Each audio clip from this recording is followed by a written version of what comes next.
We are live, ladies and gentlemen. Welcome back to the WarWolf Podcast. And let me just say this. There's an old saying that goes like this. There are months when weeks happen, and there are weeks when months happen. And oh boy, was this week a month. This week has felt like a year. Yes, it has. And it's just started. Yeah, to say the fucking least. Well, okay, so let's start with the speculators real quick because we were just kind of talking about speculators a little bit. Market speculation is at an all-time fucking high right now. Yep. When the speculators can reverse gas prices nearly a fucking $1 in a fucking over the course of 3 days, you know shit's fucking stupid. Mm-hmm. Mind you, you know, right now gas prices. I think when I went out, I had to go grab some stuff from Poe. I think it was $3.89 if I remember correctly, and you know, across the board, everybody's sitting here, and I look at the fucking. Let me just pull it up real quick.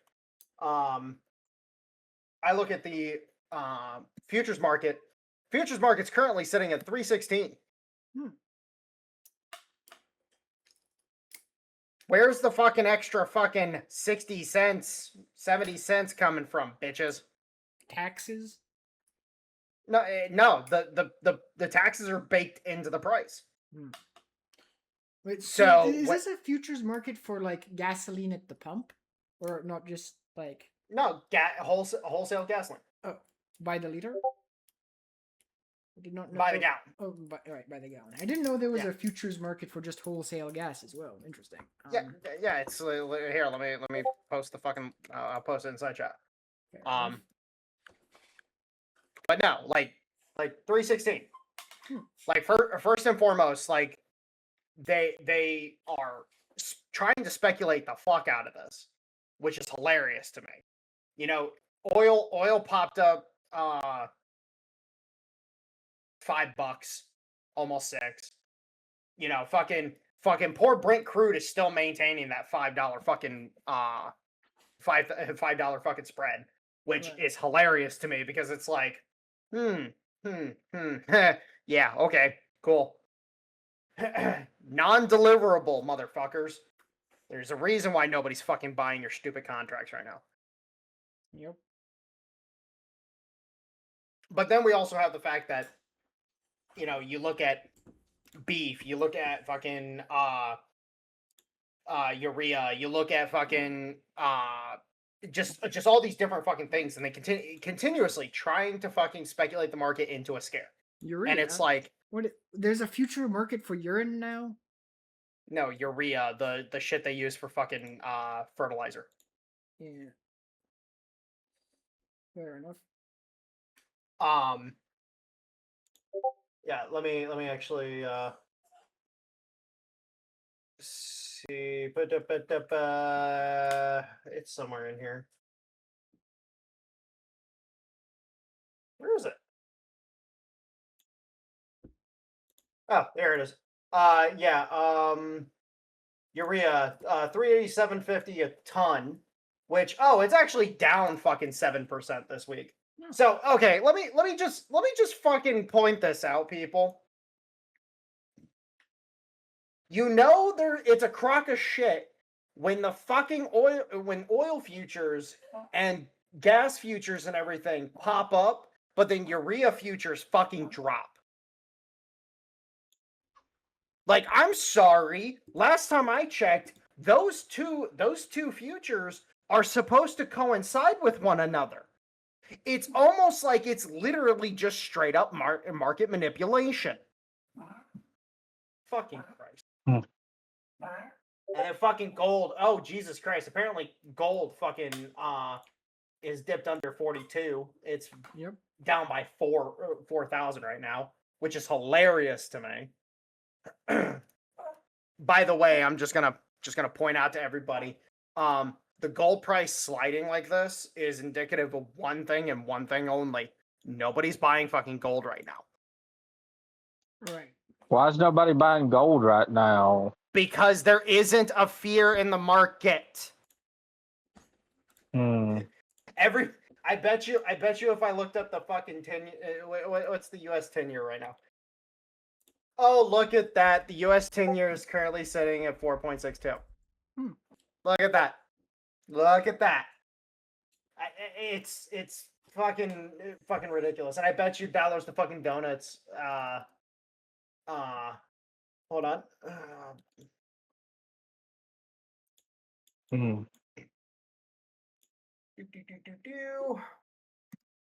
Latest U.S. Treasury auctions occurred on July 8th, 2026, including a 20-year bond auction with a $13 billion offering size and a yield of 4.883%, and a 10-year note auction with a yield of 4.58%. Let me guess here. The bond auction was successful. So on the 10-year, I'll just read it off. This is the assessment using AI, so it's pulling from different sources. So auction of 10-year notes was considered strong, clearly with a high yield of 4.58, up from 4.53 in the previous month. The bid to cover ratio came in at 2.59, indicating healthy demand, well above the 2.5 threshold, often viewed as a sign of solid investor interest. The notes were issued with a 4.375 coupon and priced at approximately 98.38 per $100. Indirect bidders, a proxy for foreign demand, took a significant portion of the offering, suggesting Canadian international appetite for U.S. debt, despite high borrowing costs. Interesting. So I wonder. So just on that note, have you heard what happened with the latest German bond auction? Oh, I haven't heard specifics. I just heard it flatline like a motherfucker. Okay. They were seeking $6 billion. They only got 3, and they had to, at the auction, raise it by 5 basis points at the auction to even get 3. Jesus fucking Christ. When you have to raise 5 fucking dude. Yeah. The 5 basis points that shook the world. Yeah. It's a replay of 2019.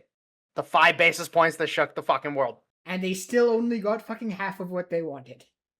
Jesus fucking Christ. Yeah, I heard it flatline bad. I didn't realize it was that bad. Oh, yeah. That's horrendous. But to my fucking point, the speculators are clearly fucking around. 150 fucking percent. They're literally grasping at fucking straws, trying to figure out how to keep City of London fucking afloat. And they can't fucking figure out how to do it. So the only thing they can do is attack the fucking futures market. And even then, it's like, brother, we're looking at the futures prices. What you're relying on is these stupid ass fucking companies to continue pricing way above what they should be pricing at. That's all you're relying on. And Trump's already fucking started going after companies. So, good luck, have fun, Europe. Hope you got fucking airbags. Yep. I'm good with that. By the way, I just want to point this out. Natural gas futures holding around. They're still holding around the 2.9 range. Okay. Like everybody is starting to realize as we pivot, because one of the main things right now is that on an energy level here in the U.S. we're pivoting to natural gas and nuclear. So we're gonna have, if I remember correctly, it's about 60% of the grid's gonna be on nuclear. 40% of the grid is gonna be on natural gas by the time we're done doing the pivot. Fucking natural gas is still holding around what is considered normal pricing. Mm-hmm. Yeah, okay. How long do you think it's going to take for this pivot to go through? Oh, dude, the first fucking nuclear reactors going fucking live this fall. Oh, yeah. Like they greenlit like 8 more of them. Day 1, January 20th, 2020 fucking 5. Yeah. And then And so you have one that's coming online this fall, I think around August. So technically summer, but summer, fall. Then you have another one that's coming online here, I believe in October or November.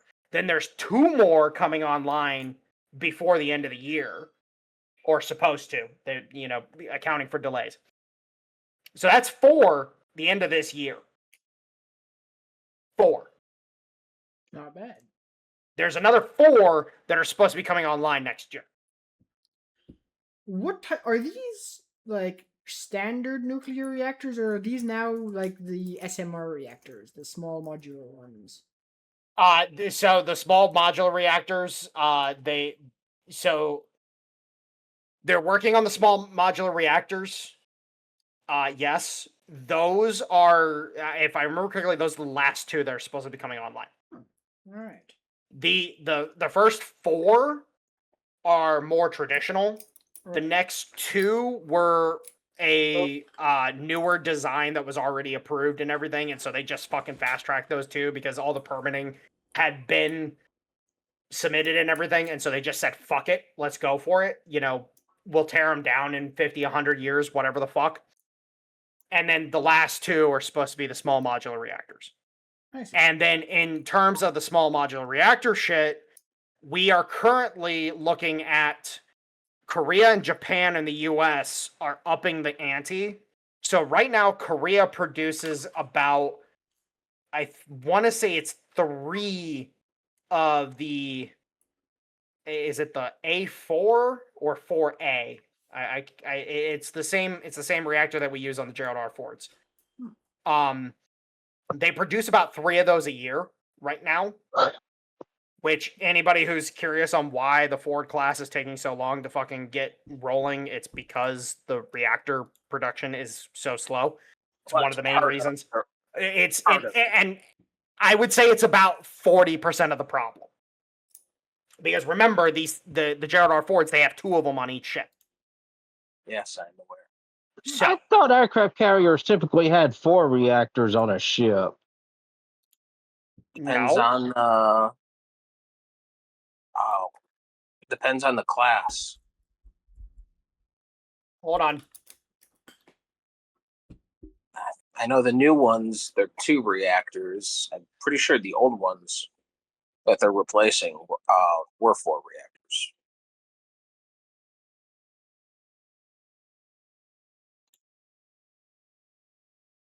Yeah, it's 2 A1Bs with 4 shafts.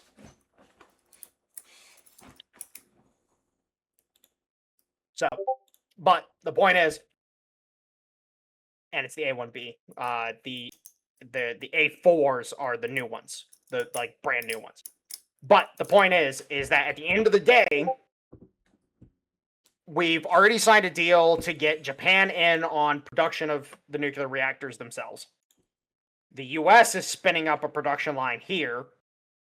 Basically, as it stands, we're going to build up production capacity to produce at least 2 a year here domestically. We're further going to invest in Korea to up theirs to 6 a year. And then we're also building enough production for Japan to build at least 2 a year. So that's a grand total of 10 a year, bare minimum, between those 3 countries. Which, then, at that point in time, motherfucker, it's on like Donkey Kong. Now, so at the end of the day, the pivot is happening as we speak. When it will finish is based primarily on when we can get the pipeline hookups for the natural gas finished. And right now, that project is moving forward at a pretty stellar pace. The only places that aren't going to move quickly are places that don't have a hookup at all. And that's going to be places down in like the Southwest, for example, where they're hooked into California and California's fucking around and being retarded. We need to shift and hook them in from the East in order to guarantee that California can't fuck it up. California fucking around and being retarded. What else is new? Yeah, seriously. Well, and mind you, when Trump NPAs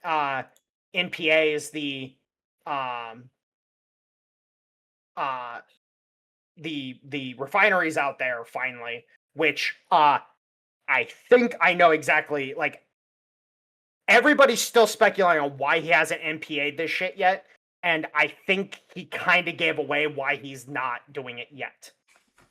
And the reason is he wants Gavin Newsom to fucking shoot himself in the foot. He wants Gavin Newsom to make himself look as terrible as fucking possible. Because I think the call that we made a few months back when we were talking about how it's kind of looking like Donald Trump is going to step aside next year and let J.D. Vance take over for the last 2 years of his term, kind of looking like the deal. I believe that when I see it. Not saying it wouldn't happen. I believe I'm just saying some rumblings that I keep hearing and some of the signs that are at play right now that kind of seems like that's where we're going. Because they're trying desperately to separate J.D. Vance and Marco Rubio right now. They are desperately trying to do it. Yep. I'll be right back. All right. Oh, in the interlude, while we're waiting for him to come back, I just don't know what else Gavin Newsom can do to make himself more negatively viewed. I mean, he hasn't done anything to the levels of Tim Walz yet, but he's pretty close up there with that motherfucker. Well, here's the thing you got to remember. In California, you either hate the guy or well, no. It's if you're out in California, your mind is pretty much already made up. Yeah. You know, you either move out there because you're insane, you live out there because you like it, which means you're insane, or you're trying to get the hell out of the state. Mm-hmm. All right, that casserole looks fucking amazing. Just need to let it finish. Well, let me ask you this. Since we were talking about California, and this did cross my mind, does the feds have a game plan on what they're going to do with New York City yet, or are they just going to let that place fester and rot away? A little bit of both. There's also one other portion of that. In New York State, the governor can remove a mayor at will. So you can add that into the mix of what the hell's happening what the hell's going to happen over there. Sorry, go on. Well, okay, so I just want to point out that the thing with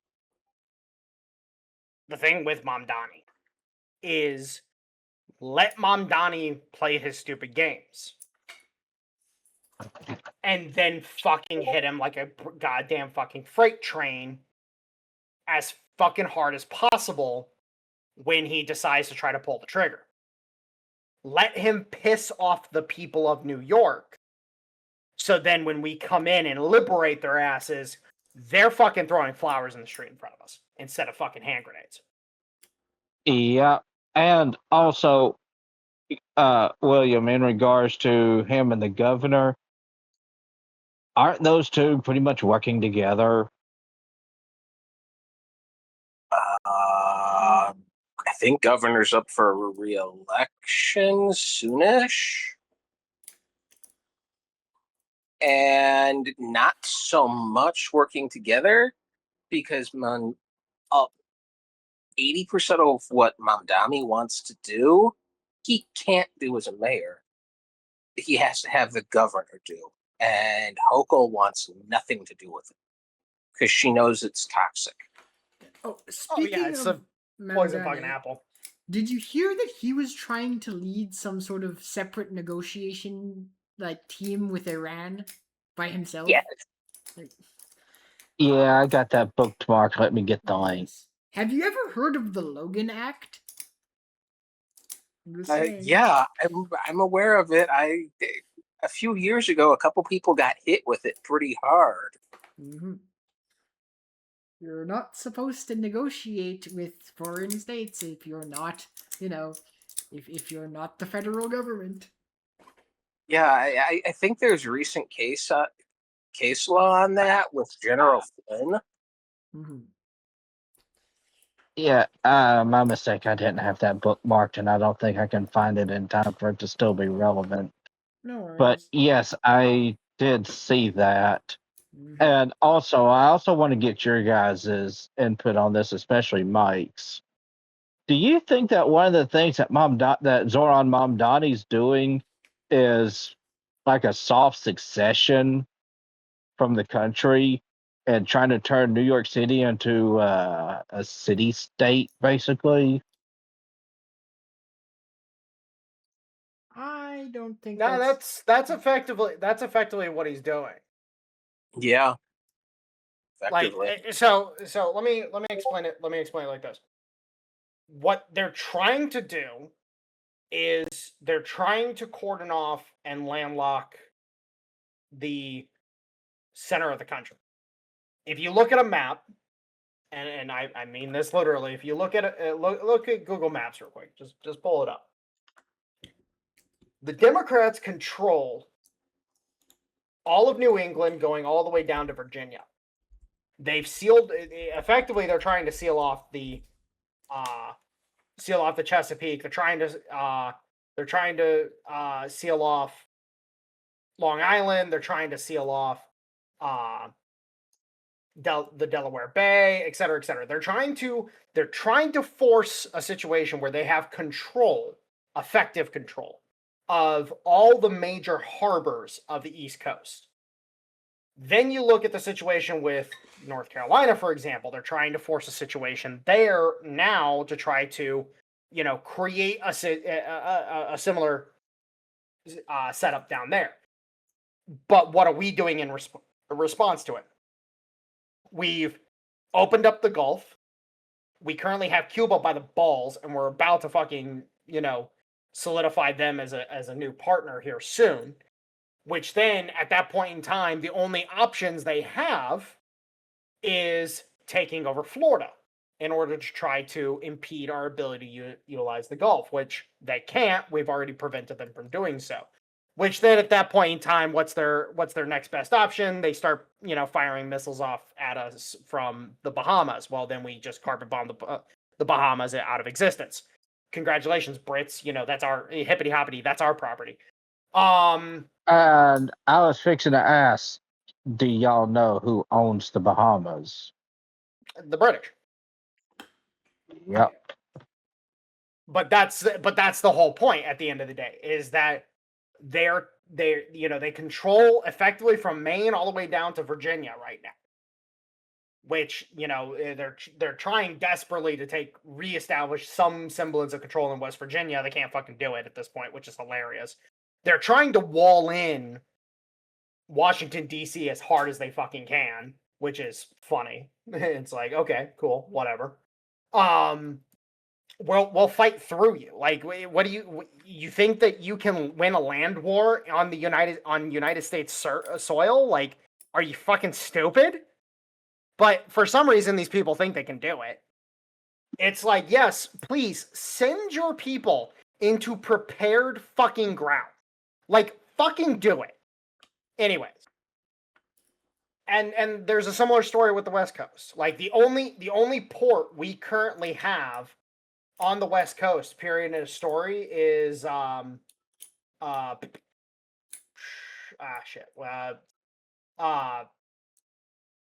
port at Lewiston, Idaho.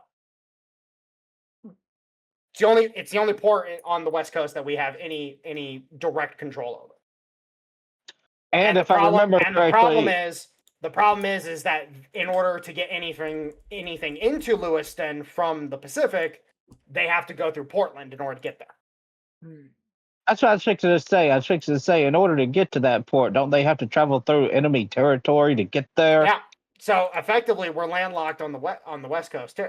But here's the key thing, and what you have to understand is that, and I'm starting to understand this as well. The Iran play was literally their last fucking card. And this is what's so brilliant about the situation with Iran. And why I'm like, yes, bomb them more. Yeah. Iran is California, New York, Oregon, Washington, fucking Vermont, Maine, Virginia, etc., etc. It's the same fucking shit. We don't actually have the teeth to fight you, so we need to convince you that we can win something. It's the same shit. And it's like, no, what we need to do more than anything, because here's the thing, at the end of the day, yeah, are we going to lose some people? Absolutely. We're going to lose some people. But in terms of casualties, it's going to be nothing compared to what we inflict on them. And they know it. That's why these fucking cretins are fucking fleeing to Canada. That's why they're fleeing to fucking Europe. This is why they're fleeing to Mexico. This is why they're fleeing from the country in order to get the fuck out of the way while keeping the fucking facade that they're all powerful and that they're gonna stop, creamsicle Mussolini and shit like that. Guess what, bitches? The trains will run on time. Creamsicle Mussolini. That's a good one. But that's the point. Is like I've started realizing it as more and more time has gone on, and I've watched this whole fucking thing go down with Iran. I wish Gavin was here just because I want to bitch him out so fucking bad right now. It's literally the same shit. They need to convince us that we're powerless, when in reality, we're standing over them with a gun pointed to their heads, and they're trying to beg for their fucking lives. See, it's the two different realities. They need to posture to make it seem like they're stronger than they actually fucking are, and then in reality, actual reality, we're standing over them with a gun pointed to their heads, asking them, we fucking dare you. Do it. Give us the reason. Give us the fucking casus belli to fucking march into your state and fucking end you. So, interesting you were talking about how they need to think that, like, we're powerless and they're strong and whatnot. I'm going to include, this is a meme I made earlier depicting that exact same thing. I'm going to post it in the side chat.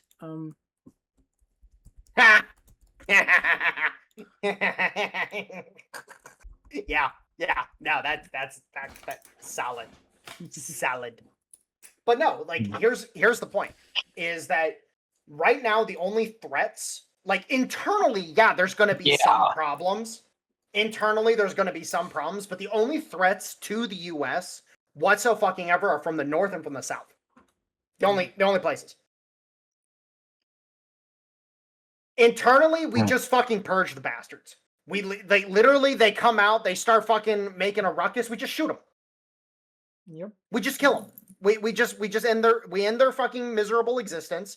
Like, oh, you don't want to be in this country because it's controlled by fascists? Okay, let me give you an express ride out. Mm-hmm.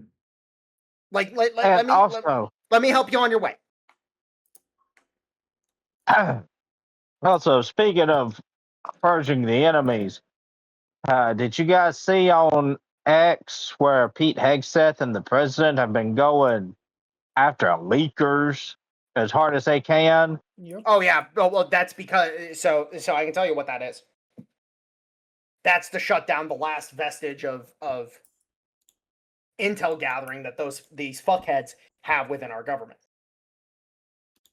Because we cut them off we cut Five Eyes off Lloyd's of London had no idea we were going into fucking Iran. As soon as Five Eyes was killed, Lloyd's had no clue we were going into Iran. They had to shut it down as quickly as fucking possible because they knew damn well what was happening. And also in regards to the leakers in the government, they also said that they'd also start going after media people who were publishing what these leakers have been saying, especially if they don't give up who the leakers were. Good. I don't give a shit. Oh, you have a First Amendment right to attack the nation? No, that's called treason, bitch. You're lucky we're not shooting you. To all the journalists out there who wanna scream and shout about First Amendment shit, be glad we're not just killing you and we're just putting you in prison. Be happy. Because we could just fucking kill you. Yeah, there's a very bold line there where it goes from First Amendment to whistleblower to leaker to you getting the noose. There's some very definitive lines there. Yeah. And it's a simple fact. It's a simple fact of if they want to fucking find out, again, we'll give them the express fucking dirt now. Like, I don't care. Like, I'm sick and tired. Again, this whole fucking bullshit that has been going on where people keep fucking wallowing in their fucking misery and wallowing in their fucking depression, where they're like, oh my God, we can't do anything. Bullshit, motherfucker. They can't do anything. They have no fucking say in our existence, in our lives. Yeah, they might kill a couple thousand people. But what happens when all of a sudden we say, oh, you killed a few of us? That's cute. And we just start wholesale slaughtering them. Well, my friends, because remember I can tell you right now. I'm sorry, Stoner. I just need to tie this up. I can tell you this right fucking now. For every one of you motherfuckers, there's 10 of me.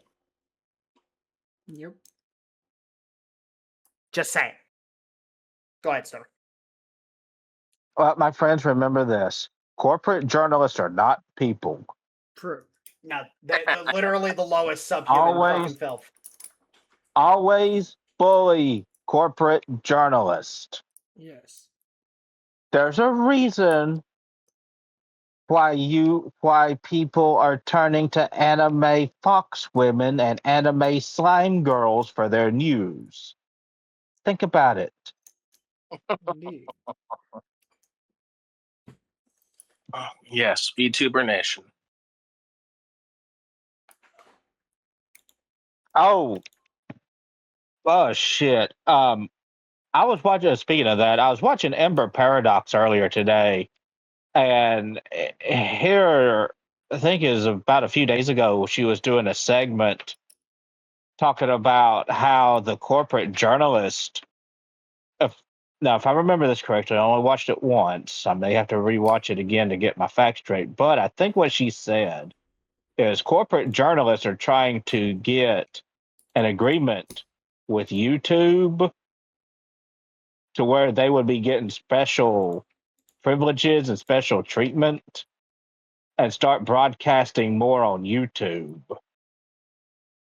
to try to combat independent journalists like Nick Shirley and the news tubers. Who's gonna watch CNN on YouTube? Like, they can try. Yeah, they already are on YouTube. Like, remember CNN Plus? No. Okay, so real quick. So I had a discussion with my brother because my brother, unfortunately, is a bit of a fucking dipshit when it comes to the fucking state of the world. He doesn't fucking understand the fucking actual.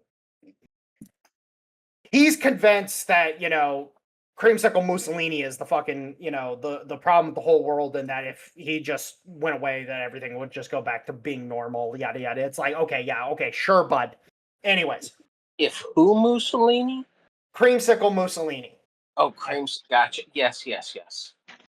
I missed the creamsicle part. That's why. Because the world was so normal during the Biden years. Now, what you end up having as a result of this conversation is that I pointed out to him, like, you do realize that all, Fox, CNN, MSNBC, all of these fuckheads have started moving over to YouTube for the majority of their shit. And what if you actually take the numbers and put them together and start actually running it properly, instead of, what people typically do where they like, oh, they're only getting 5,000-6,000 views on each of their videos, blah blah blah. Yeah, if you actually run the numbers per capita, they're getting the same viewership on YouTube that they're getting in terms of TV. Yep. They're getting the same viewership. Now, it's not a lot of viewership, but the point is they're getting the same viewership. The entirety of news dissemination and information dissemination has moved to YouTube in some form or fashion. So at the end of the day, like the corpo companies, they're finally figuring it out. Like, hey, your subscription service is a fucking piece of dog shit. Don't bother with it. Just put the shit up on fucking YouTube and turn ads on. Yeah. Like, you're better off doing that. And mind you, if you go on CNN, they put up like what, 20, 30, 40 videos a fucking day or something like that. Sounds about right.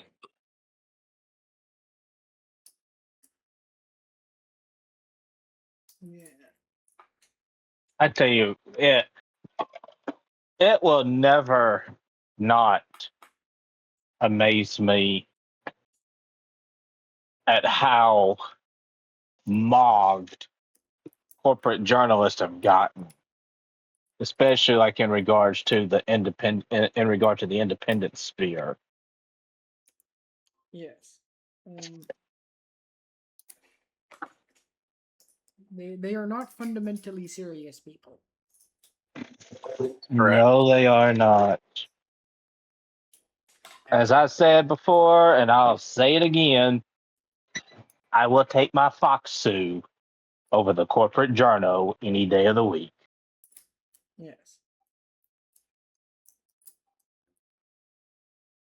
And like you can tell, because like a few, not a bunch, but like an intermediate amount of them have tried starting their own podcasts and or shows on YouTube. None of them did well. Oh God, Like, yeah. Oh yeah, like that lemon. Oh yeah, like that Don Lemon fuckface. Oh, speaking of Don Lemon, what's the latest in what's going on with him? Because I heard that after he pulled that stunt at that church in Minnesota earlier this year, that he's in some legal trouble over that. Yes, I haven't. Yes, he is. I don't know if there's been any updates recently or not, though. But no, yes, last I heard, they're trying to force it into continuation hell. But yeah, yeah, that would make sense. Yeah, it is unfortunately or fortunately, depending on who you ask, true that when you have a lot of money, you can kind of drag your court cases on forever, or at least for many years, without ever actually seeing anything happen. Especially if my guess, the state DA is corrupt. Well, I can tell you right now, the federal DA is not, and there are federal charges waiting in the wings for his ass. So. Oh no, they're going after a poor journalist. Don't you see? This is Nazi Germany. Where? Indeed. Oh no. Anyways. See, what I always find absolutely hilarious is you get the groups that scream Nazi, Nazi, Nazi. And I look at them and I go, you do realize that Nazi, N-I-S-E, or I'm drawing a blank. I've been up for 40 hours. N-A-Z-I. Thank you. Was actually the acronym for the National Socialist Workers Party. National Socialist German Workers Party. Yes, thank you. Yeah, and they go, what? Mm-hmm. Socialism is good. Okay. Okay, no, listen. Here's the thing: is as Winston Churchill put it, well, the history will view me well because I'll be writing it. Mhm. Yeah. Yeah. And at the end of the fucking day, let me just fucking lay it out for you guys. Across the board, what people are starting to realize, thankfully, is one, the American system actually fucking works. The European system doesn't. The Federal Reserve is trying to sunset itself right now. Like, seriously, like, all the libertarians out there, all the fucking little bitch fucking soy face fucking bit cunts. Like, I fucking despise libertarians beyond any fucking measure at this point in time. Angela McArdle, Okay. you need to 150% start a whole new fucking party up in New Hampshire that doesn't include the name libertarian in it. Because if you don't, when we start coming for your Jacobin brethren, we're going to get you too. So please, dear fucking God, change the fucking name. Yeah. They hate you already. Well, just while we're on there's the topic a reason. Yeah, there's a reason why the national level LP kicked out the New Hampshire LP. Yeah, because the New Hampshire, because I'm gonna tell you why. Because ever since about 8 months ago, I made the connection between the libertarians and the Jacobins. Because when you actually read libertarian literature from back in the day, we're talking the 40s, the 50s, not what came out of the 70s. The 70s is when they did their reboot. The 70s is when they rebooted their entire fucking platform in order to try to appeal to wider masses. When you look at the 40s and 50s, however, what do you find? You find Rousseau. You find fucking Robespierre. You find all of those little French cunts being the genesis for the entire fucking thing. Literally, at this point in time, I'm convinced that the Libertarian Party, as we know it, was actually a fucking British fucking psyop. I'm pretty sure MI5 and MI6 have been running that fucking op the entire fucking time ever since fucking OSS got codified illegally here in the United States. That would not surprise me. Because, mind you, the Libertarian Party, as a party, doesn't fucking exist until the 40s. Right. And since we're on the topic of libertarians, I'm just going to include in the side chat the new definition I gave for what libertarian means. Oh no. I want to read this for you. I want to read this. Libertarian, noun. A child suffering from oppositional defiant disorder who thinks that alienating anyone who has the faintest disagreement with you over policy is a winning path to coalitional victory and power. Yep. Sounds about right. Mm-hmm. Well, there is a reason why whenever you go to an LNC convention, why it looks like that it's a cat rodeo. Yeah, that's me. Yeah, cats are good. I like cats. Yeah, but the cats aren't real fun to be around when you forget the litter box, or even worse, you forget to clean it. True. It's unfair. You know, I wouldn't be. You know, I wouldn't be surprised if there are some lolberts who insist on using a litter box. Actually, If you know, you know. It's very unfair to compare libertarians to cats. I mean, cats are very clean animals. This is true. This is true. Well, and here's the thing: is at the end of the day, they get to go on the wall along with the socialists. They get to go on the wall along with the fascists. They get to go along with all of their Jacobin brethren. Because at the end of the day, if you really look at socialism, you look at fascism, you look at all these fuckheads, it's like it's the same shit. It all has a genesis in the fucking Jacobin movement. The Jacobin movement was the first application of the strategy. Same shit, different diaper. And it's literally a case of, okay, Jacobinism, and we'll just call it that for shits and gigs,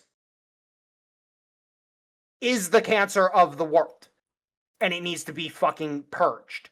It needs to be excised, and we need to hit it with as much chemo as possible. I vote for fucking nuking half of Europe.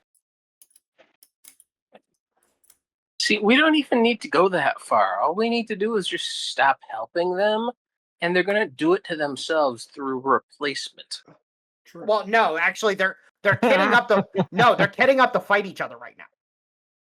If you haven't been paying attention to it, you look at the actual situation that's going on right now. Northern Europe is kitting up to fight Southern Europe. Yes, I know. Oh, by the way, really? who are we you... supplying massive amounts of military materiel to right now? The Greeks. That would be the Italians and the Greeks, and if the agreement goes through, gobble gobble, Turkey. No, no, Turkey is already equipped. Turkey's already ready to fight. If that agreement goes through, then we just turned their best asset against the Balkans on them. Oh, by the way, the Turks were going to be how they were going to counter-invade Russia.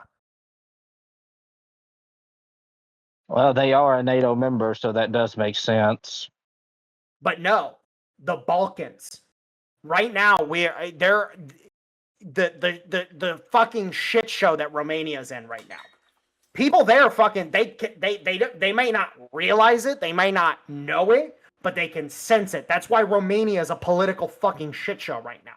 That's a reason why Hungary is in the position that it is, because you have who is, the ostensibly EU candidate who replaces fucking Orban, which, Orban, he was, at the end of the day, he got too big for his fucking britches, literally and figuratively. Yeah. Well, if we're gonna talk about the Balkans, and I think it's also worth noting, guess who just resigned who announced fucking Vucic. Yep. Vucic. Yep. Which they put him back in the refrigerator. In the case, put him back in the fridge. In the case of Vucic, to be completely frank, if you look at who is slated to potentially replace him, it's a hardcore fucking USA supporter. Yep. So at this point in time, what you have is the Southern Coalition of Southern Europe, and this is what I've been referring to him as SOCAL. SOCAL is looking like they are going to form up with the backing of Turkey, by the way, which, if we manage to flip the Turks, maybe Erdogan's not fucking retarded. Maybe he actually understands, okay, I can't win a war against the US and Russia. Not when the US can put boots on the ground that will fucking literally just absolutely annihilate me, and then the Russians, who literally have a missile, they don't even have to put a warhead in. And here's also the thing too. Also, with some of the equipment that we're selling to Turkey, if I'm not mistaken, I think they have kill switches in them. And if Turkey starts acting against the United States, all we got to do is just basically push a button, and their equipment turns into a brick. Well, it's not just that. Where did we, all those tanks that we pre-positioned in Poland under Biden? Guess where those tanks are now? Ukraine. No, they're in Greece. Greece has more tanks than any other nation in fucking Europe now. Is that because Greece got a lot more tanks, or is that just because Europe gave all its tanks to Ukraine and they got blown up? No. The 200 Abrams that we gave Greece, that's more than what most nations, like fucking Britain only had 200 fucking Charlies available. And by the way, because of the situation they find themselves in, so I've told the story before. I'll retell it just real quick for viewers' sakes. The British sold off because they needed to refit the Challenger 2 fleet, because the Challenger 2s, the gun laying drives, the optic systems, the guns themselves, the power plants, etc., they needed to overhaul the entire fleet. It was something like 70 or 80% of the entire Charlie fleet was down because they needed to overhaul it. Well, problem is they couldn't fucking do it. They didn't have the money. And Rolls-Royce and Royal Ordnance, the two companies that were responsible for doing this shit, basically flat out refused to do it if the government couldn't make the payments. So, what happens? The British government turns around, makes a deal with Rheinmetall, sells Royal Ordnance and the government holdings of Rolls-Royce Defense Division off to Rheinmetall. Rheinmetall then is supposed to come in as part of the deal and overhaul the Charlie 2 fleet. Well, the problem is that the Challenger 2s were in such disastrous fucking states. They basically told the fucking Brits, you might as well buy new tanks. And so then the Charlie 3, which is what the Brits were initially working on before the sale of Rolls-Royce and Royal Ordnance, the Charlie 3 ends up getting shit canned because it's a terrible fucking design. Per some of the information that came out after they announced the fucking the cancellation of the Charlie 3, the Charlie 3 was literally going to be a maintenance nightmare on par with what the Chieftain was. Oh. What was the Chieftain? And what was the problem with the Chieftain? The Chieftain was a British Army tank that was used during the Cold War, and it is what the Challenger 1 replaced. Think of it as something like in between the Centurion and the Charlie 1. If you'll give me a minute, I will give you some pictures. All right, Dale, imagine an M1 Abrams just dressed up as British. Hold on, I'm getting him some pictures. I'm just summing up the easiest way possible. It's an Abrams M1 Abrams, like the standard base model M1 Abrams, dressed up like a Brit. What makes that so difficult? Because Abrams seem reliable and not that hard to. Well, no, the problem. No, I'm saying. I pointed out the M1 on purpose because the M1's power plant was a fucking nightmare. It was. Yes, it was. It's not so easy to take a Huey engine and shove it into the ass end of a tank and make it go somewhere. There's a little bit of trickery and wizardry there that has to go into it. And for the first run, the first model of the Abrams, they had not figured out that black magic. Yes. The M1A1, for example, when the M1A1 came onto the scene, that's when all the problems have been figured out. But the point is, also one big Achilles heel that was on the Chieftain is, look at those pictures. You see how the turret and the hull has that big ass gap in the middle of them? That's the turret ring. You let a T-72 or a T-80 shell hit that turret ring, that tank is done. Well, regardless of that, it doesn't matter if the bitch can't get to the fight. Right. And that was the problem with the Chieftain, is that the Chieftain, its power plant was horrendously unreliable. We're talking a 15 to 20% reliability rate, meaning that somewhere between 10 to 50 or 15 to 20, 15 to 20% of the fleet was available for warfighting at any given time. 80% of the fleet was down for repairs at any given time. So out of 100 tanks, you have 20 you can fight with. That's how bad the Chieftain was. Yeah. Oh, by the way, I just want to point out, Bovington Tank Museum was doing their yearly, Tank Fest thing that they do. The Chieftain Mark 7 broke down in the arena. Oh. Oh, Lord have mercy. It was the power plant that fucking died. Of course And it was.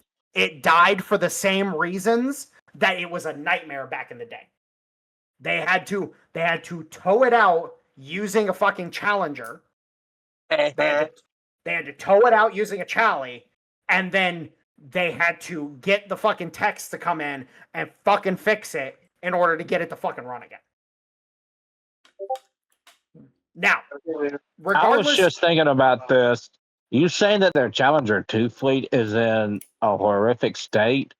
If their Challenger 2 fleet is that bad off, how neglected is their Challenger 1 fleet, assuming they still have any in reserve? They sold the Charlie 1s to Jordan. That's where the Hussein comes from. I see. Yeah, they sold the Charlie 1s to Jordan, and Jordan fucking loves them. Because the Charlie 1, see, here's the problem between the Charlie 1 and the Charlie 2, is the Charlie 1 actually ran. The Charlie 2, because they saw the problems with the Chieftain, they were like, hey, we don't want to have these problems anymore. So they went and they made sure the Charlie 1 fucking worked. And that's why the Charlie 1 was such a fucking devastating tank. And then the Charlie 2 comes on the scene. It's a piece of dog shit, generally speaking. Now, is it great for what it's designed to do, which is hull down and fight a defensive fight? Sure. Problem. Fighting a defensive fight ain't gonna fucking happen when all of a sudden you got Orezhniks and you got fucking drones.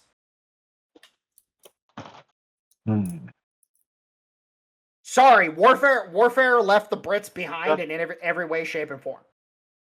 Now, here's the kicker. The KF-51, the Panther that Rheinmetall is working on right now, that's what the Brits are being forced to replace their Charlie 2 fleet with.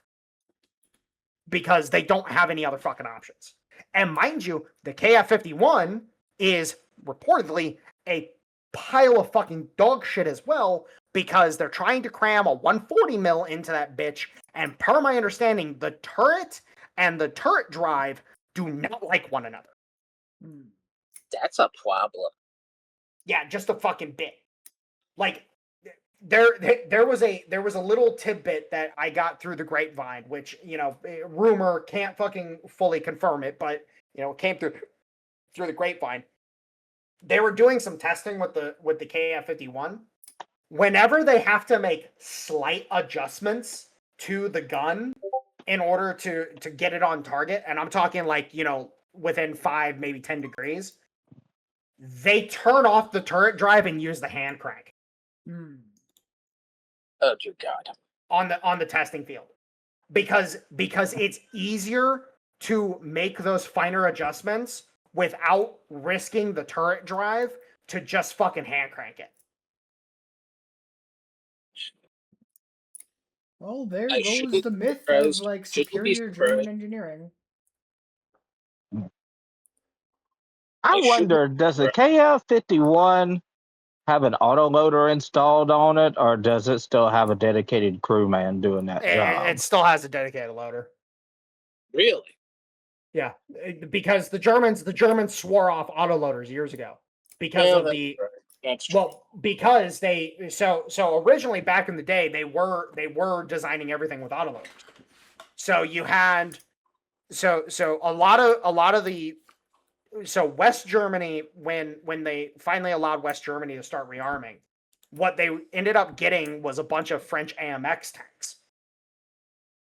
And so they had AMX 13s, they had AMX 70, AMX 50s, AMX 75s, so on and so forth. And so the Germans started developing tank designs utilizing autoloaders. But then when it came time to design the Leopard 1, they realized, like, oh shit, for the style of warfare that we're potentially going to have to fight, an autoloader is actually a bad fucking idea, because the high tempo concepts of that era, if the autoloader died for any reason whatsoever, then all of a sudden the commander's forced into a loading job. Because if you guys don't know, in the old AMX tanks, you could hand load it. Now, what would happen is you would hand load the magazine, by hand. But the problem is that takes a lot of fucking time, because you can't really fucking do the whole, with how the system worked, you had to load every single round. You couldn't load one and then throw it in the chamber. You had to load the bitch entirely before you could start sending rounds back downrange. Which is why the T-57, which is what we were developing in conjunction with the time, that's why we fucking decided, okay, this is a bad fucking idea, because we realized, like, hey, this is just, we shouldn't do this. Now, the reason why the Russians continue using autoloaders is because they're single-shot autoloads. They have a ready rack in the tank that has the rounds and the charges attached. So they can, if in the event that their autoloader goes down and they need to be able to fucking fire rounds, they can slam fire some rounds in and fucking, continue the fight long enough to retreat. Mm-hmm. That's the key difference between these tanks. So that's also part of the reason why Russian tanks turn into such incredible fireworks shows, is those ready rounds, as soon as the cabin is breached, they go off. Yeah, basically. And also, here's the thing, though, is Russian tank rounds are very similar to how the tank rounds in a Charlie 2 are.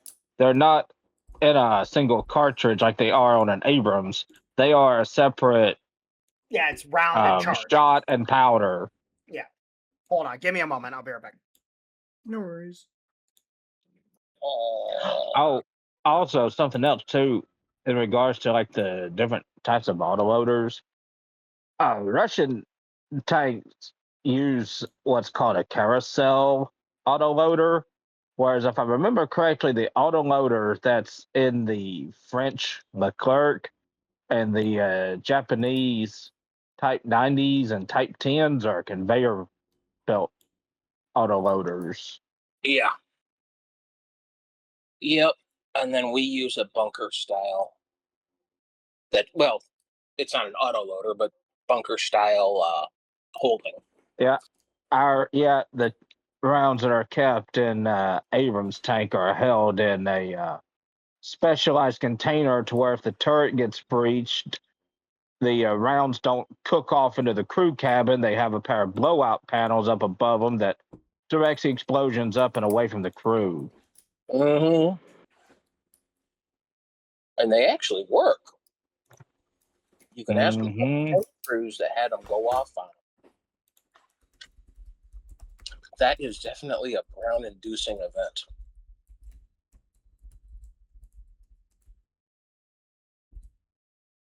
I bet. All right, I'm back, boys. Sorry about that. No worries. Yay. Baby aggro. Where were we? I apologize. No. We were bouncing all over the place, but we were talking about tanks. Yes. Yes. But the whole situation, and I think this is the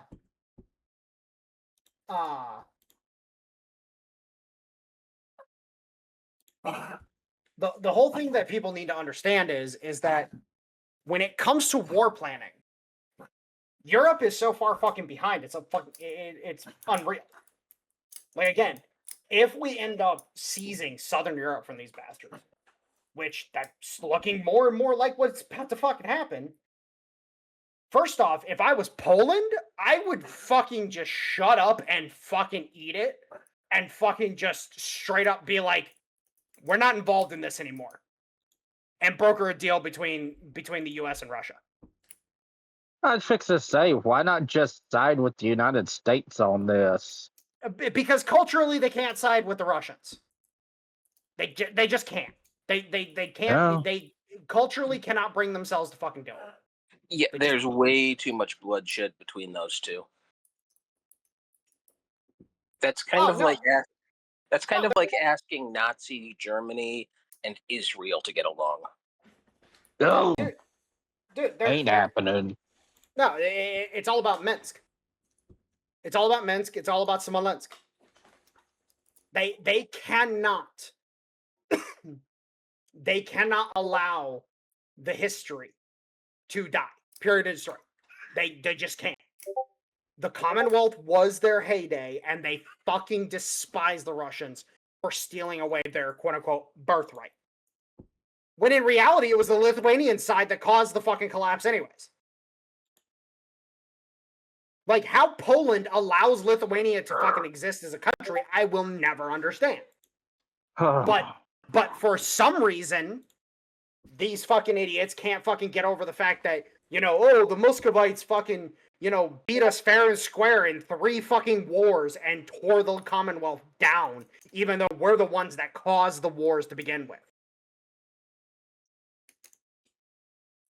Yeah, fucking, sorry buds, but Smolensk sided with with Tver, and that brought the Muscovites to your door. Well, welcome to how things fucking work. Mm-hmm. You don't have to like it.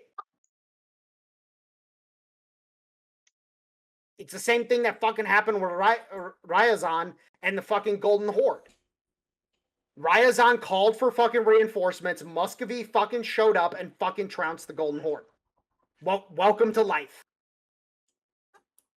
Mm-hmm. The Ruhr kids knew what the fuck they were doing. Like, get over it.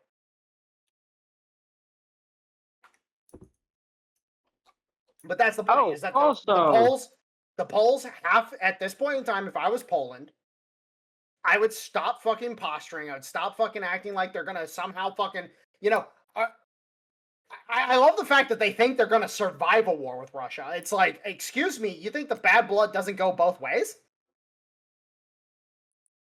Like, you really think that the Russians just won't fucking just say fuck it and just annihilate Warsaw with Orezhniks?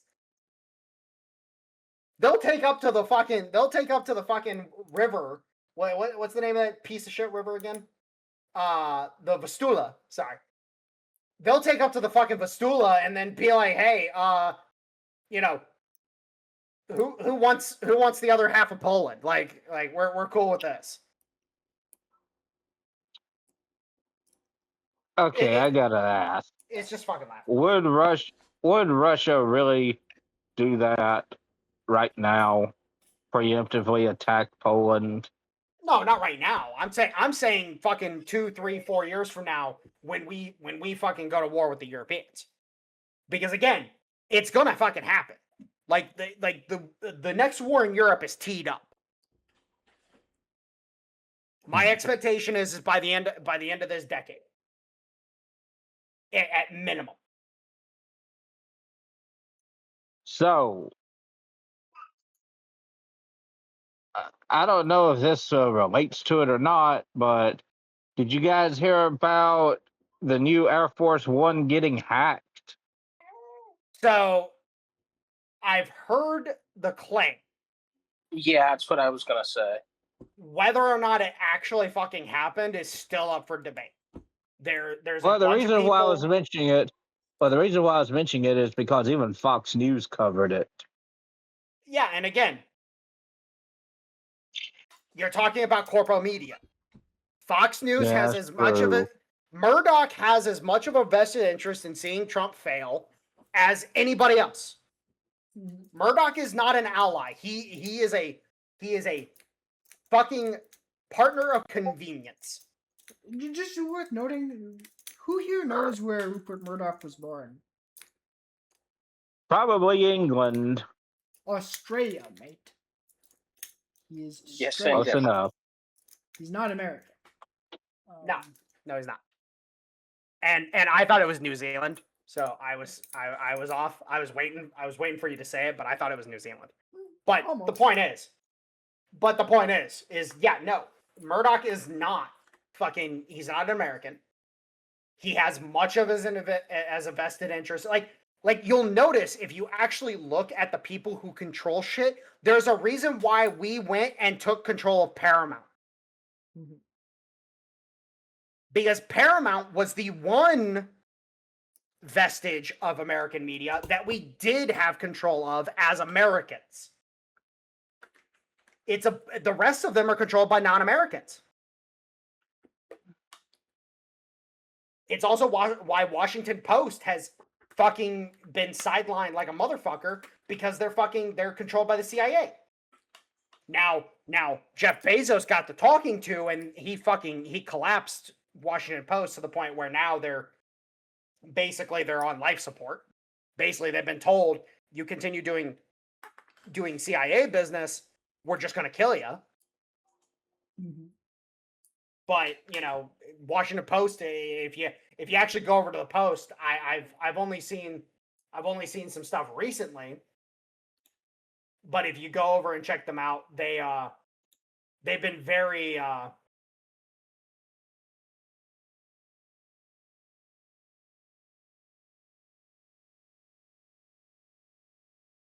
lordy.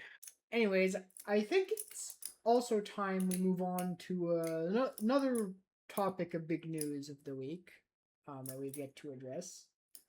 Yeah. This one, oh lordy.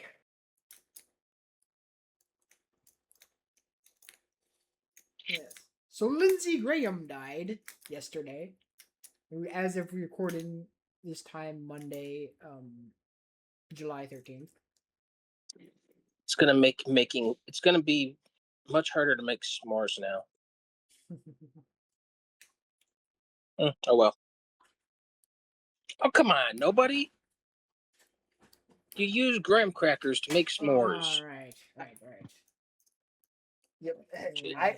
I'm sitting here and I was like, damn, I'm the dad here, and that was even above me or below me. Jesus fucking Christ. Anyways, real quick, Donald J. Trump. I recommend to Governor Henry McMaster, Lindsey Graham's wonderful sister, Darlene, to serve as interim senator from the great state of South Carolina. This would be a fabulous tribute to Lindsay, who loved her dearly.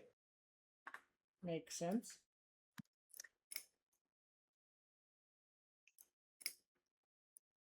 Anybody who understands gets it. Anyways. Yeah, keeping it in the family. Well, something you would know a lot about being from Alabama. Ding ding ding ding ding ding ding ding ding ding ding ding ding. No, so oh shit. Trump's giving a national address on Thursday, 9 p.m. Yep. Apparently. I thought it was tonight at 9 p.m. Thursday evening. Oh, Thursday. Interesting. God, he has really been on TV a lot recently. Mm-hmm. So, yeah, so actually, to be a bit more specific, it's actually been a really bad week for basically everyone in politics with the last name Graham. Yeah. Yeah. Actually. Yep. The gay Nazi rapist is out of contention for the seat in Maine, so that's good. Well, and here's the thing with Lindsey Graham. Right now, they're trying to spin up a narrative that he was assassinated. Which What? He had a major heart attack and he had his aorta rupture. Yeah. Like we're talking for anybody who's not aware, basically his heart fucking exploded. Well, yeah, not so much. It's one of the veins it's either going into or out of. No, William, I'm just being graphical for the sake of being graphical. The point is that the dude had a fucking heart attack so severe that there was no shot of him surviving it. Yeah. Maybe if he was in the hospital when it happened, but no shot of that. No. They wouldn't have been able to open him up fast enough. Yeah. If he had been scrubbed down and on the table with the surgical suite staffed and it had happened, they would not have been able to, and he was sedated, they still would not have had enough time to open him up. Yeah. That's how severe of a heart attack he had. Damn. That like we're talking those are, those are the heart attacks that like people suffer and they just die randomly in the woods. Right. Those are the heart attacks that they're driving down the road and then they're dead. Yeah, it's bad. Like we're talking a level of heart attack that you have it. Your loved ones they're not going to the hospital. They're going to the coroner's office. Period. End of story. Yeah, there's a reason why that type of heart attack is called a widowmaker. Is nothing you can do. Yeah, nothing. So, point is that they're trying to spin up this narrative that he was assassinated. Now, I'll be honest. There's one of two ways that narrative could go. Now, the narrative seems to be driven from Europe because the people that I've seen making the claims that he was assassinated are all European. Oh, God, of course. So, I don't know. Yeah. Now, there is somebody like Larry, fuck. What's that fucking CIA fucking bitch-ass name? Whatever. Larry the fuckhead. I don't remember his fucking last name at this point. Yeah, he's the CIA fucking spook that fucking, has been railing and bitching and crying and fucking, railing up and down about how Trump is the second coming of fucking orange creamsicle Mussolini. All that bullshit. He's part of the he's part of the that whole crowd. Larry, Ray McGovern, fucking Scott Ritter, all those fuckheads. The Mersheimer crowd, the Jeffrey Sachs crowd. You know who I'm talking about. The global homos that want to pretend they're not global homos. Right. Gotcha. But the point is at the end of the day, Larry the fuckhead decides that he is going to, push this whole fucking narrative. And the way he did it was very sneaky. He tried to establish a timeline. That was literally his play when trying to establish this fucking narrative. He was trying to force the establishment of a timeline from when Lindsay left Ukraine to getting back here. There was not enough time for him. He died in Ukraine or whatever the fuck. So on and so forth. Now, I'm sitting here and I'm like, at the end of the fucking day, unless proven otherwise, the announcement, it was especially fucking pertinent because it's like, hey, Mitch McConnell's fucking having problems. Lindsey Graham fucking stabbed Mitch McConnell in the back. I'm more convinced that Mitch McConnell fucking had Lindsey off before Mitch dies. I can believe that before I believe that the fucking Yukis had the stones to touch Lindsey Graham. Yeah, no shit. Well, if anybody was going to off Lindsey Graham, I would have my money on Mitch McConnell. Yeah. I think the most ridiculous thing about the whole he was killed. You know how many people are saying Israel killed him? Like, Probably the same people that watch Candace Owens. yes. I, Like, I was just say that actually. Oh yes, I'm sure that Israel killed like the most fucking one of the most pro-Israel senators in the entire U.S. government. Just like they killed the only pro-Israel um millennial activist out there. Just like they killed him too, right? No, wait, hold up. I take that back. If Candace Owens was saying anything about it, according to her, it would probably be time traveling cybernetic Jews who offed Lindsay. Something about Egyptian planes, maybe. And they probably used Marjorie Taylor Greene's space laser to do it. Oh, also speaking of the little crumpet muncher, I heard that she's got herself backed into a corner now ever since that Tyler Robinson trial started. Yep. And basically everything she's been saying over the past 10 months has just been proven untrue. Mm-hmm. Yes, Lance Twiggs was a federal asset because he never got interviewed by police. Oh wait, here's the video evidence of his interview by police. Yeah. Okay. So there you go. Apparently, an exploding microphone killed Charlie. Oh wait, here's the autopsy report that says it was a gunshot wound and that mentions nothing about the burns that you would get from being that close to an explosion or anything. Right. There you go. There's apparently no bullet, but there's the fragments of the bullet found in him. Sure, Quandus. She's not even Candace anymore. She's Quandus now. She's got the attitude to earn that. Yeah. That's where postpartum brain really fucked her up. Yes. Oh no, there's a reason why even the people at Daily Wire kicked her ass to the curb. That was pre-pregnancy. Yeah. You must really mess with your head if you're a woman who finds herself married to a gay Brit. Well, he's a gem.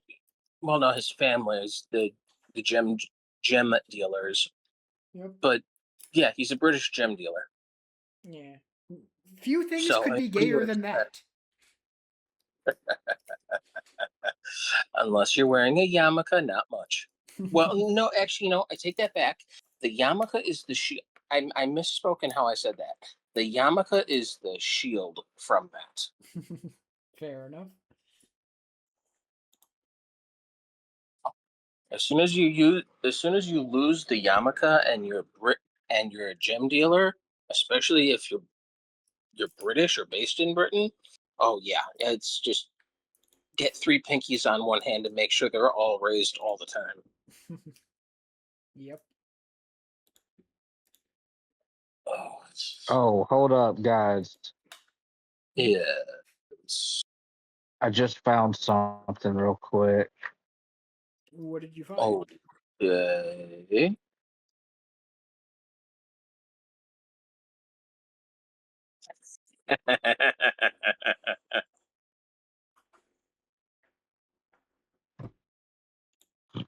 Will the corporate news learn? No. Nope. Not even remotely. The only time they will actually, the only time they'll let that sink in is when it's already too late and they're being shut down by government or court orders. Mm-hmm. Oh no, even then they're gonna keep going. They're gonna be screaming. I mean, and also here's the thing though. I mean, look, I get it, free speech and everything, but the last time I checked, free speech and treason are two totally different things. Yes. Yeah, just a little bit, yeah. Or in their case, would it be considered sedition? What's the There's difference? an argument to be made there. It's a good question. I don't have an answer to that. Fair enough. Well, I guess whenever Mike gets back from walking the doggy, we'll know. You can just Google it. Alright, so treason is the act of betraying one's country by levying war against it or aiding its enemies. Whereas sedition, conversely, involves inciting rebellion or using speech to organize and encourage civil disorder or subvert the government. So one is so they pretty much be doing both. Pretty much. Yeah, doing both.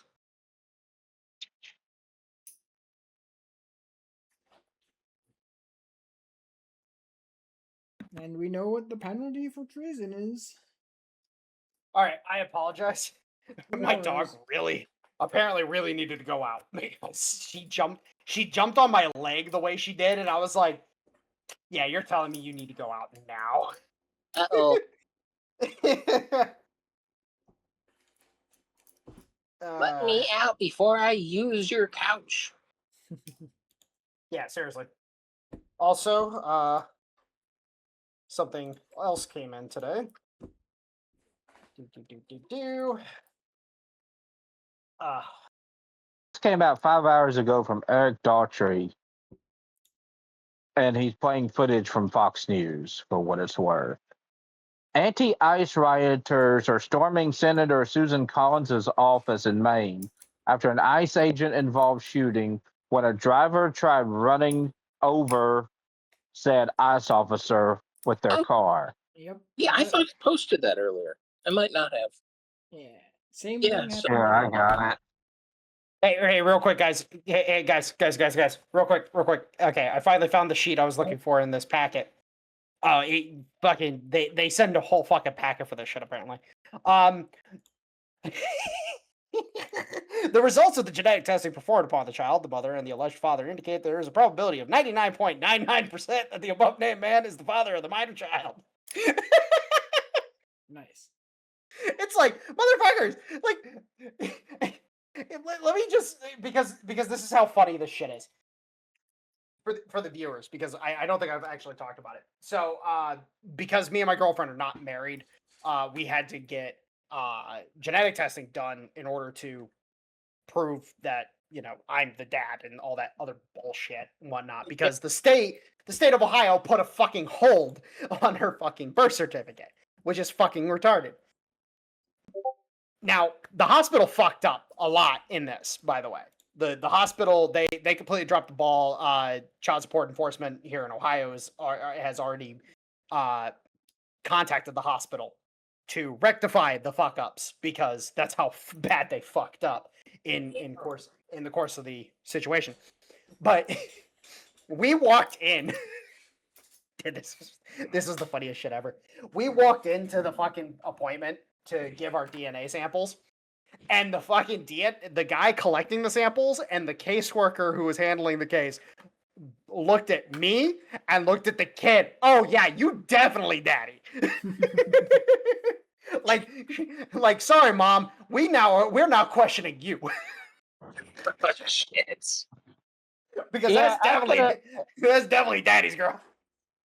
Oh yeah, definitely. That's definitely true, because you both got them little chubby cheeks. Yeah, there's definitely some chipmunk in there. But no, I need to I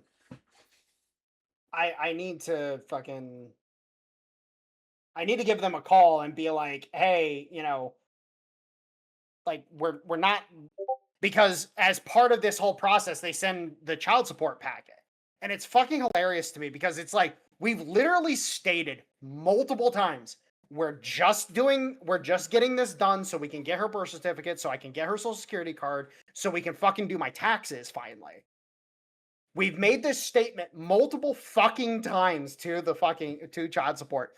They still send the fucking packet. And on top, like you want to talk about government waste. It's like, motherfuckers, like, you wasted fucking, let's just call it 10 pieces of paper on a fucking packet that I'm gonna call you guys and be like, hey, can we not even bother with a fucking hearing or anything? Like, we're not seeking child support. She lives with me. The child is in my custody. Yes. Like, what's the fucking point here? Like, come on. Yeah, they don't care. It's so stupid. It's such a waste of fucking time and resources. And it's like, you wonder why you people are so fucking hated by the wider fucking American populace, because you guys waste so much time and money on pointless bullshit. Yep. Oh, Jesus Christ. Anyways. Sorry, I had to have a good life, or a good laugh. Mm-hmm. Now going back to that recent ice shooting, I'm going to post another meme because I have been posting a lot of memes recently. Yeah, we still don't know the guy's name, I don't think, so we can't make any more pretty good jokes until we've got the third to go with it. True. There we go. Yes. That is I saw that one earlier. So saw that one earlier. That was a good one. So I just shot you in your car. Here's why. You aren't allowed to hit me with it. Here, let me show y'all what Foxu had to say about it. Hold on. Bear with me, please. Hold on, give me a second. I'll be right back again. All right. Yeah, see. Here's what Foxu had to say about it. And to be honest with you, she makes a very good point. No, Kirsty. Don't sully Terry Davis's good name with that shit. Oh shit! Also, did you guys see she got a new billboard now? So I saw the original billboard, and then some time ago I saw there was a new model one. And did she get a third billboard, or are you just referring to her second one? Oh yeah, I'm referring to our second one, the one where it says it's Foxu Summer. Ah, yes. So her model looks quite a lot different in that one. Yeah, her model has gotten more refined ever since she first debuted. I mean, that's typically how it goes with VTubers as they progress and they get more money and stuff. They can afford to get better models, and that's usually what they do. All right, note to self. This actually came out really fucking well. Now I'm gonna make a refined version of it. Very nice. When the cheap ass, like the fucking random ass shit you just throw together actually comes out really good, is when you're like, okay, I need to make an actual recipe for this. Oh, I think I finally found that tweet that we was looking for earlier in regards to Mom Donnie. Yeah. It's from Eric Daughtry. Give me a second because I'm gonna send what Tom Luongo said about it as well. All right, there you go. Sorry, I'm currently trying to see if there's anything other than. Yeah, and while you were doing that, correct me if I'm wrong, Stoner, but didn't that thing happen twice? Like he tried to do it 2 separate times, and both separate times the State Department came in like, you're not allowed to do this. I don't know. I think I may be wrong, but I think I remember don't know. They had to tell him no twice. So like, did it? They said no. Tried it again. They told him no again. Yes. He should absolutely be charged under the Logan Act and then ideally deported.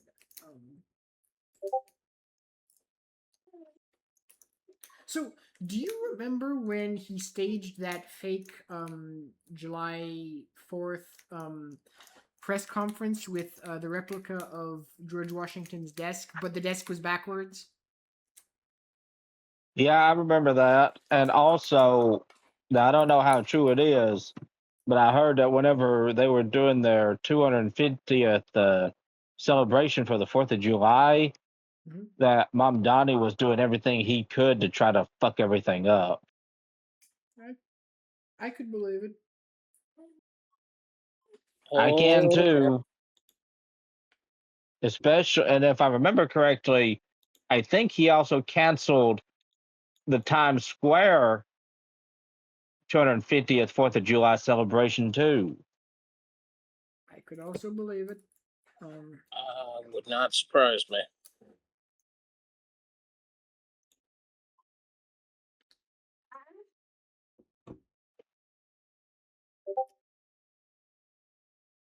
Oh well, he can do whatever he wants. He may be loved by his little buddies up there in New York City, but from what I can tell, the rest of the country do not share those sentiments. Oh, did you hear how he infuriated the Italians in New York City?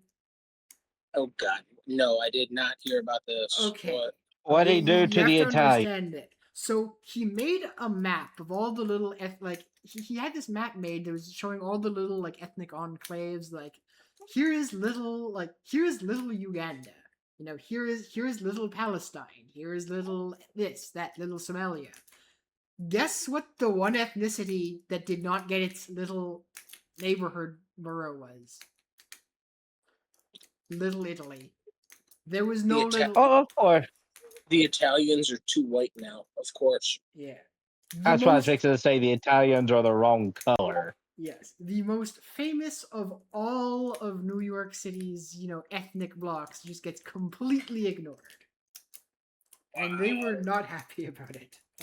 Yeah, I would imagine. Well, let me ask you this. What do the Italians think was going to happen when Mamdani got catapulted into the mayor's office?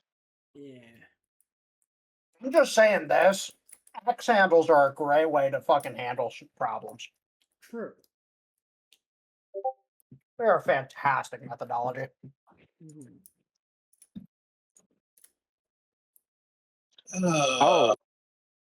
Also, I don't know when this happened, but this post came out 7 hours ago about Antifa having a little chimp out at the federal courthouse in St. Paul, where 15 of their members were arrested. Sounds about right. Yeah, and the reason why they were chimping out is because 15 of their members were arrested. Good. Hopefully many, many more will come. Well, I hope they like pepper spray. Yes. I hope they like prison. Or worse. I hope these little fucking twig boy fucking Antifa members, I hope they like meeting Bubba. Because Bubba's gonna like meeting them. And another thing, too, these little schmucks out here holding up their smartphones, recording everything, like they're going to make a fucking difference doing that shit. Yes. I mean, come on. You're basically standing there jerking off. Basically. And if you've seen how some of these people act, might literally be doing that. Some of these. I've often wondered if that's why they go out in furry costumes in public. Could be. Unfortunately. Hold on. I mean, Hold on, I got it.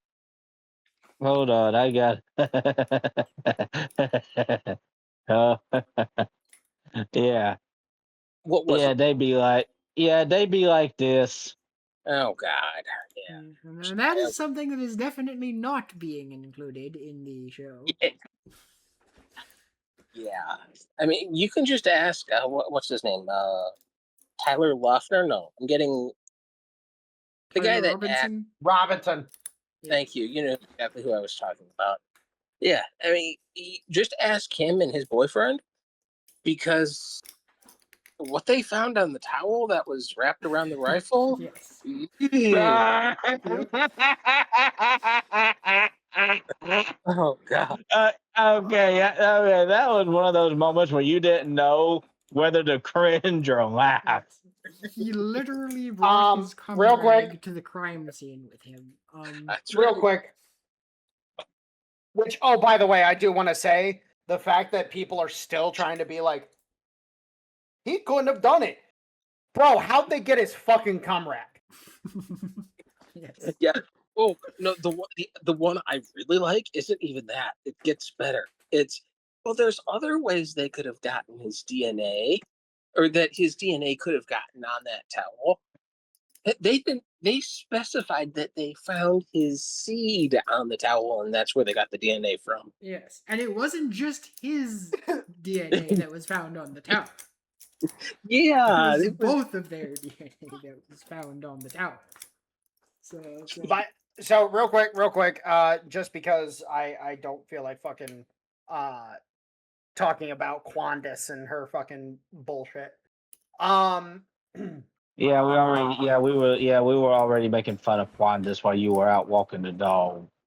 Treasury Secretary Scott Bissett, as a South Carolina native, I can think of no more fitting tribute to Lindsey Graham's legacy of service to our state and our nation than seeing his beloved sister carry it forward. Darlene has always been at her brother's side, and I know she will be an outstanding senator.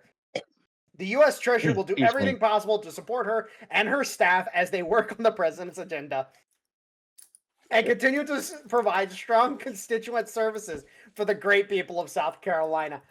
I fucking love this. Holy shit. The absolute fucking ass that the South Carolina GOP is getting. Mhm. Because motherfuckers, so after some things got said, I'm convinced that Lindsey Graham, I don't think he truly was a bad guy. Oh no, not at all. No. I think that Lindsey Graham has always been, whoever pays me the most money, I will be the guy who takes all your heat. I would add on to that he has always been for the guys wearing the service uniform as well. Absolutely. I will give you that 100%. But here's the thing. I think in terms of the situation with Trump, because you guys know how we had that discussion about how Lindsey Graham got the manila folder slammed on his desk. Mm-hmm. See, here's the thing: is I don't think he truly got a manila folder slammed on his desk. Well, I think he got a manila folder placed on his desk, and that manila folder included a bunch of shit about Mitch McConnell. And Lindsey Graham got asked, "Hey, would you like to not get caught up in this bullshit and help us out?" And Lindsey Graham was sitting there like, "Well, howdy do, partner." Yeah. Because at this point in time, the more I've seen, the more I've heard, I'm sitting here and I'm like, you know what? Maybe this motherfucker was one of the good ones. Maybe this motherfucker was one of the guys that literally he said, I'll be your huckleberry. I could see it. I think like at this point in time, because when you dive into his financials, because people have been freaking out about his financials at this point in time. They're sitting there and they're like, wait, his estate's only worth 1.4 million or something like that. Mm-hmm. And everybody's just freaking the fuck out because they're like, wait. There's no way there's just no way. There's just no way his estate's only worth 1.4 million. And so the libertarians are currently playing up, oh, he just did it for the love of the game. I'm like, no, he wasn't a corrupt piece of shit. No, he was the fucking face that would take all the heat for shit. Yeah, he wasn't married. He didn't have any kids. He was career military. He retired out as a full bird colonel. And there was a joke on the Hill that they were if he ever got pulled back in and got put up for to rank up as general, nobody would vote for it. Nobody wanted to salute him. And he was still in reserves while he was on the Hill. So I mean, yeah, for all the things that I don't like about him, corruption was never an issue. Yeah. Well, and that's the thing is that I'm of the position now, as more time goes on, and this is what I've been personally figuring out as time has gone on, is that the people who scream the loudest about corruption happen to be the most corrupt motherfuckers in the world. 9 times out of 10. Yeah. Because the libertarians, the worst offenders, they scream all about fucking corruption, and then we learn about all the different bullshit that's going on in the LP. We learn about their fucking bullshit fucking voting process, which, by the way, their voting process comes straight out of the Jacobin playbook. Oh god, yeah. No, it literally their whole voting process of how they select a new head is literally how the Jacobins would select the different leaders of the different clubs. Yes. Literally the same fucking fashion. Which is why the radicals within the Jacobins were able to establish themselves so thoroughly at the top. And why when shit popped off, just as many Jacobins ended up under the guillotine as anybody else. And it wasn't until Bonaparte came in and fucking put the foot down that we actually saw fucking the shit stop. No. At this point in time, anybody screaming about fucking corruption, unless they have a very distinct track record of being proven to not be corrupt in any way, shape, or form, I am writing them off immediately. Get fucked, nerds. Oh, and I'm just going to point out everybody's favorite little bitch boy, Thomas Massey. He's the most corrupt of them all. Oh, God, yes. Absolutely.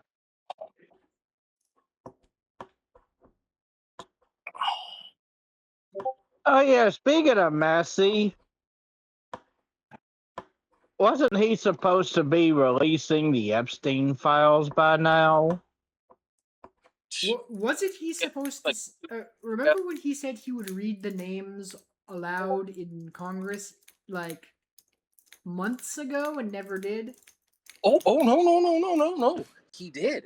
The problem is, the names that he read aloud in Congress were a bunch of innocent people that were being questioned as, like, fourth rank. They might have seen or heard something.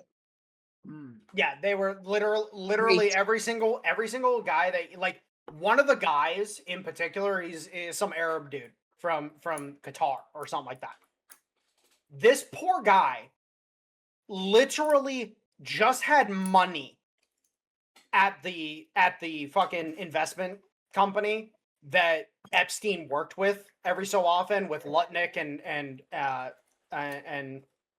Vexner or Vexner, however the fuck you say his name. Yeah. That investment company that so for context for everybody, Lutnick and Vexner both worked at the company. Epstein would contract with the company every so often and manage certain clients' shit because Epstein had those particular clients. He didn't work for the company. He just would come in every so often and manage specific clients. This Arab dude was not even a client of Epstein, not even a fucking, like, had nothing to do with the guy in any way, shape, or form, just had his money at the same company. And Thomas, this dude had fucking death threats being sent to him within fucking microseconds of fucking Massey's fucking bullshit.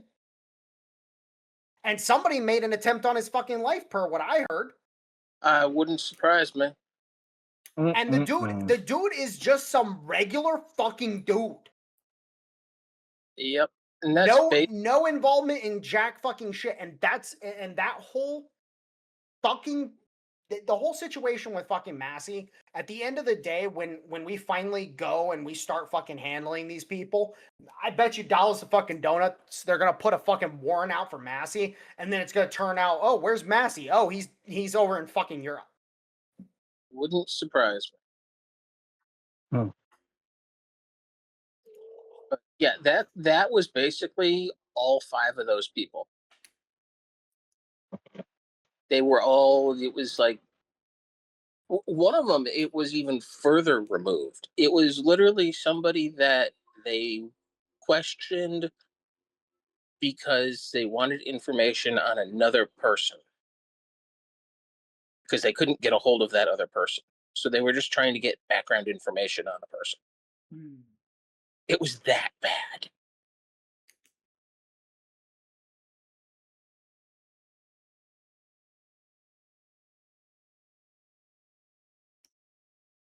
Yeah. So, to answer your question, yes, he did stand on the floor and he did read off a list of names. And unfortunately, the way he did it, because he did it on the House, or he did it on the Senate floor, those people can't sue his ass. Yep. And that's why he did it. Oh.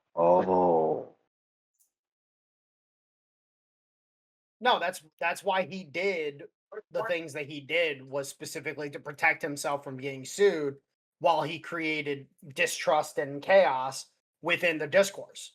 But let me actually run it down for you guys to truly understand how fucking bad this whole situation really has gotten, to the point now where my brother, again, fucking little shithead.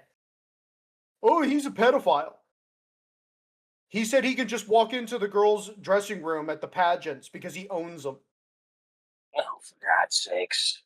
It's like the mentality, and it's like, I'm sitting there and I'm like, hey, Tyler, I gotta find a new SD card. just because you don't understand that people are gonna say shit, they're gonna say stupid shit, and for some reason you can't fucking understand that concept. Like, I don't know how to fucking explain it to people at this point in time, but if you take literally everything at face value every single time somebody fucking says something, you are going to be so fucking, your cortisol levels are going to be so goddamn fucking high that at this point in time you're going to be Lindsay Graham by the end of the fucking day. Okay, semi-serious question. Did he get shoved into the lockers and get swirlies in school? Not enough.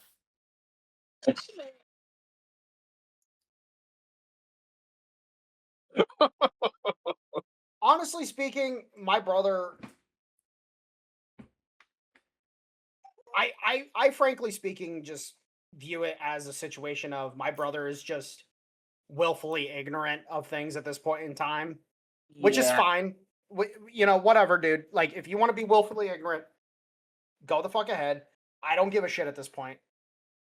And I, like, literally the other day, like, we were sitting down at lunch, and this is in the middle of a fucking restaurant. He starts going off at me, and I'm just sitting there and I'm like, I don't care, Tyler. I just don't give a fuck. And he looks at me and he's like, oh, so you just don't care. You don't care about pedophilia. And I was like, no, not at all. What are you gonna try to say, bitch? Like, congratulations. It's like that scene. What movie was it where? Oh fuck. The characters. It's a movie about Ferrari. It's the one guy. He's sitting there. He's like, your car is a shitbox. It's a piece of shit. Oh, Ford versus Ferrari. Ford versus Ferrari. Thank you. Excellent movie. Yes, absolutely. But he's like, your car is a piece of shit. It's a shitbox, and you can't say that about Ferrari. I just did. And it's like, what are you gonna do? Like, I fucking said it. I don't give a shit. And congratulations. If you're gonna take that at face value, that's your own fucking problem. Yeah, Carroll Shelby. The guy was unbelievable. But that's the point. Is that actually no? It wasn't Ford versus Ferrari. No. Ford versus Ferrari was that was a different movie. Shit. I have to fucking. I'd have to look it up. I know the actor. It's the actor that plays the weird Russian guy that uses the hypnosis on fucking Winter Soldier, Bucky, and Avengers. I don't know. Yeah, it's the weird little Russian dude. I don't remember the actor's name off the top of my head, but it's the same actor. Actually, let me Captain America, Winter Soldier.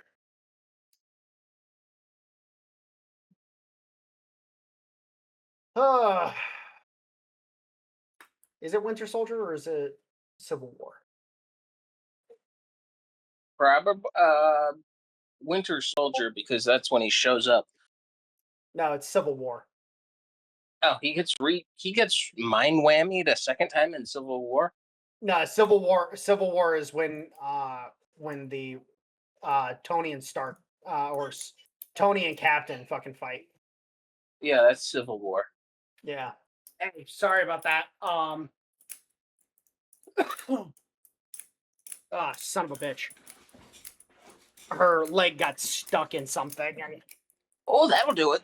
Yeah, she was not fucking happy. That was okay. And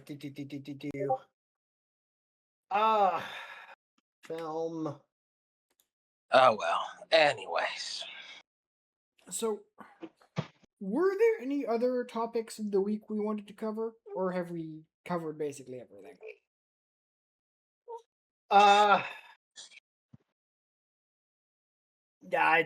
Honestly speaking, nothing's particularly coming to mind.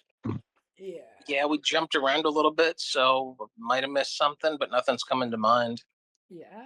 And we definitely squirreled off on tanks. Yes. As often is the case. So yeah, I think then as we are a bit more than 2 hours, I think that's a good place of any as to end tonight's show. Any objections? No.